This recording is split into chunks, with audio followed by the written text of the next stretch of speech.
Bonjour chers auditeurs et auditrices, bienvenue sur le podcast Arrête de te battre, tu vas encore grossir. Si vous en avez assez de lutter avec votre poids, votre assiette, et si vous aspirez à ce que votre silhouette reflète votre vraie personnalité, ou si vous voulez simplement être en paix avec vous-même, alors je pense que ce podcast est fait pour vous. Je suis Christelle Dalérac, naturopathe, auteure du guide pratique du même nom que ce podcast. Alors aujourd'hui, je vous invite à un voyage intérieur pour mieux comprendre l'impact du stress sur notre silhouette, mais aussi sur nos comportements alimentaires.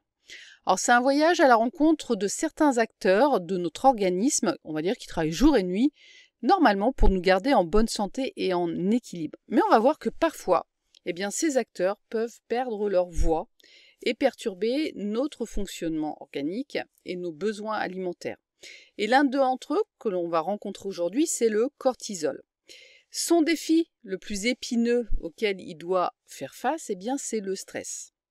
Alors préparez-vous car nous allons plonger dans cette histoire où le stress, le cortisol et l'alimentation se croisent pour donner naissance à un phénomène intrigant que vous avez sûrement entendu parler, qui sont les kilos émotionnels. Alors, asseyez-vous, détendez-vous et laissez-vous emporter par cette histoire. Alors permettez-moi de vous présenter, l'acteur de cette histoire des kilos émotionnels, c'est le stress. Je pense que vous le connaissez très très bien. C'est un peu comme le sel dans une recette. Il faut juste la bonne quantité. Si on en ajoute de trop, souvent ça gâche le plat. Il faut savoir que le stress, il est ni bon ni mauvais en soi. C'est une réaction, physiologique de notre corps pour nous aider à nous adapter à différentes situations agréables ou désagréables. Il permet de réagir rapidement en cas de danger ou de nous faire savoir lorsque nos limites, nos valeurs ne sont plus respectées. Le souci, c'est que lorsque le stress devient chronique, le corps va réagir en produisant un excès de cortisol. Alors ce cortisol, il est produit par deux petites glandes au-dessus des reins qu'on appelle les glandes surrénales. Il est synthétisé quotidiennement, c'est pour ça que chaque matin, vous avez l'énergie nécessaire pour vous lever et faire votre journée. Par exemple, lorsqu'on a épuisé nos surrénales, on est en burn-out et on n'a plus du tout d'énergie. Il joue un rôle aussi important dans le métabolisme alimentaire, c'est-à-dire qu'il régule la façon dont notre corps utilise les graisses, les protéines et les glucides.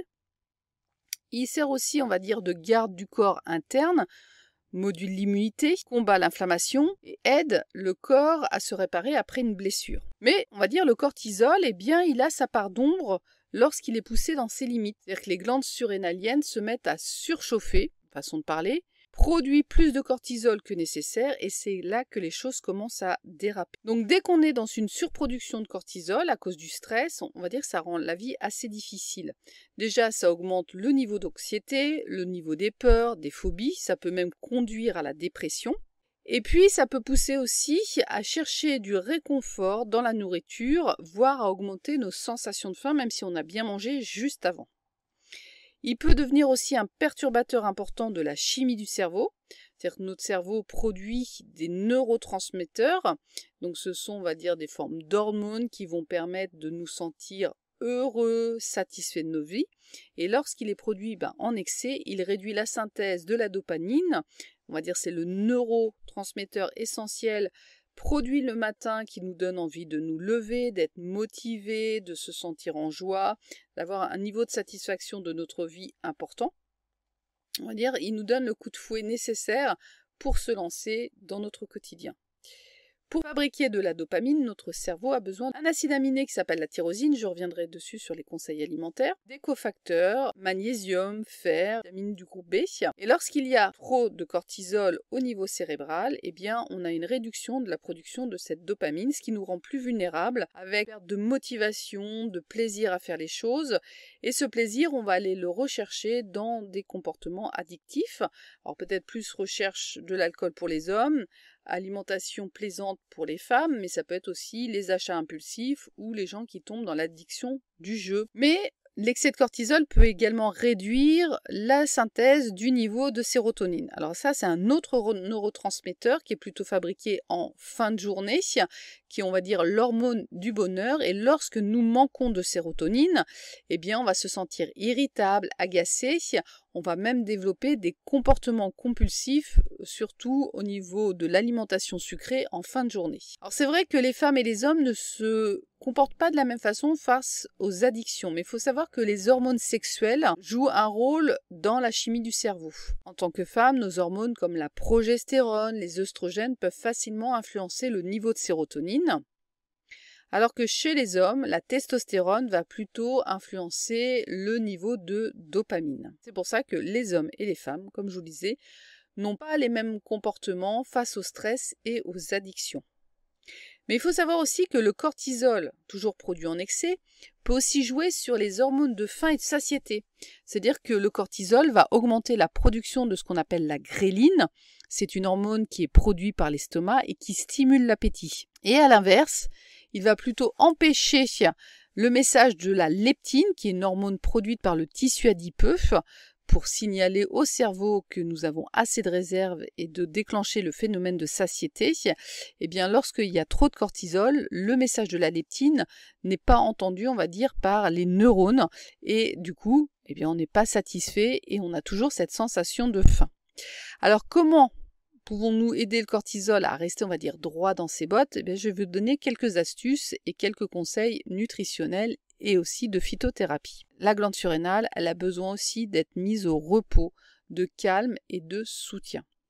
Déjà, ce qui peut être bien, même si c'est pas toujours facile, même si on n'avait pas toujours envie de rire, eh bien de rire, dédramatiser des petites contrariétés du quotidien est vraiment un excellent moyen de réduire eh bien, ces pics de cortisol. Vous pouvez peut-être même vous inscrire à une séance de yoga du rire pour bien savoir comment déclencher ces rires. Vous pouvez aussi respirer des huiles essentielles pour vous détendre. Je vous rappelle que l'olfaction est un outil vraiment puissant pour se relaxer.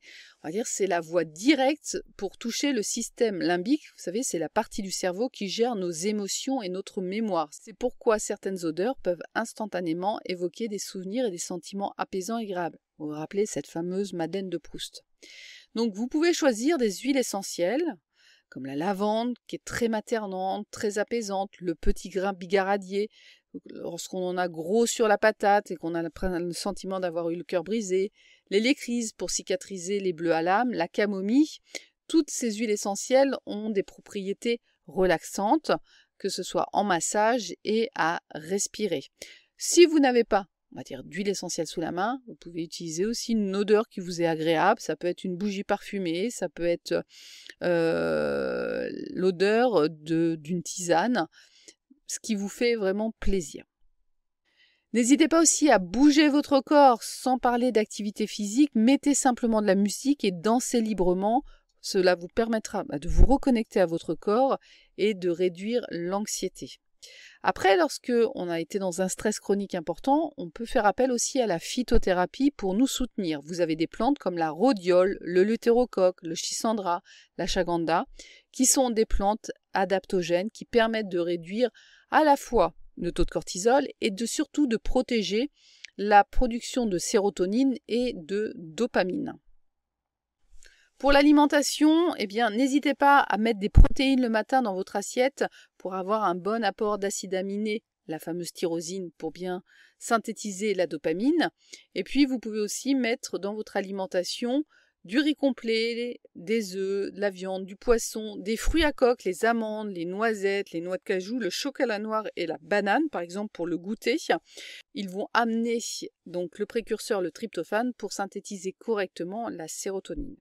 Bien sûr, il y a aussi un travail psycho-émotionnel, je le répète souvent, l'adulte que nous sommes devenus s'est construit sur l'enfant et l'adolescent que nous avons été, et souvent, lorsqu'on n'a pas réparé certaines blessures, des fois ce sont des micro-blessures, des petites critiques, des remarques, un sentiment de ne pas avoir reçu assez d'attention, peuvent suffire, si vous voulez, à perturber la confiance et l'estime de soi, et ça se rejoue à l'âge adulte.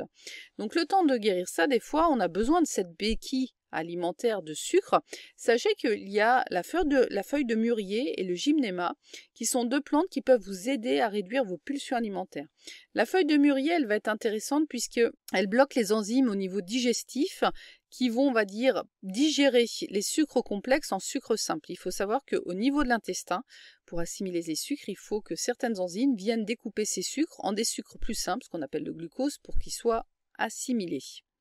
Eh bien, lorsque vous prenez la feuille de mûrier, eh bien, vous bloquez ces enzymes, donc c'est-à-dire que vous avez 20 à 30% de votre consommation du sucre et des féculents qui ne peuvent pas être assimilés. Donc ça permet de réduire eh bien, ce passage de sucre, de réduire les pics de glycémie et de faire des hypoglycémies par derrière qui vous poussent aussi à manger. La deuxième plante, c'est le gymnéma. Alors le gymnéma va être plus intéressant dans les compulsions alimentaires puisque le gymnéma a cette faculté d'anesthésier temporairement les récepteurs au sucre au niveau de la bouche. Ce qui fait que lorsque vous mangez quelque chose de sucré, il n'y a pas cette stimulation, donc il n'y a pas cette forte libération de dopamine. Donc on va dire le cerveau perd de l'intérêt à vous pousser à manger certains aliments parce qu'il n'y a plus ce même plaisir. Et en plus, le gymnéma, il va bloquer les récepteurs au niveau de l'intestin sur l'assimilation du sucre simple comme le glucose. Ce qu'il faut retenir, si vous voulez, de cette histoire du cortisol, c'est que c'est notre histoire, c'est une histoire de défi, d'adaptation et de résilience. C'est une histoire qui s'inscrit tous les jours dans notre organisme selon la façon dont on est capable de se positionner avec nos émotions et les croyances que l'on met dans certaines situations.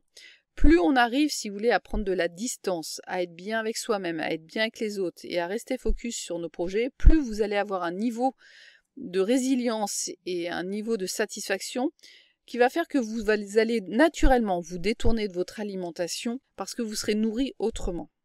Alors, chers auditeurs et auditrices, nous voilà arrivés à la fin de notre voyage d'aujourd'hui à travers les méandres du cortisol, du stress et des kilos émotionnels. J'espère que vous avez trouvé ce voyage aussi fascinant que moi. Si vous avez aimé ce podcast, n'hésitez pas à mettre des étoiles, à le partager avec vos amis et votre famille ou à me laisser un petit commentaire avec une idée de sujet que vous aimeriez que j'aborde la prochaine fois. C'est vrai que chaque étoile, chaque partage, chaque commentaire m'aide à atteindre plus de personnes et à faire perdurer l'histoire de ce podcast. Si vous voulez en savoir plus sur le sujet des kilos émotionnels ou d'autres sujets en lien avec le bien-être, je vous invite à visiter mon site www.silbaya.com où vous y retrouverez plus d'informations sur les ateliers ainsi que d'autres ressources pour vous aider à prendre soin de vous. Et surtout non plus, n'hésitez pas à rejoindre le groupe privé Facebook Silbaya, la libération des kilos émotionnels. En attendant de vous retrouver, je vous souhaite une belle journée. À bientôt. Bye bye.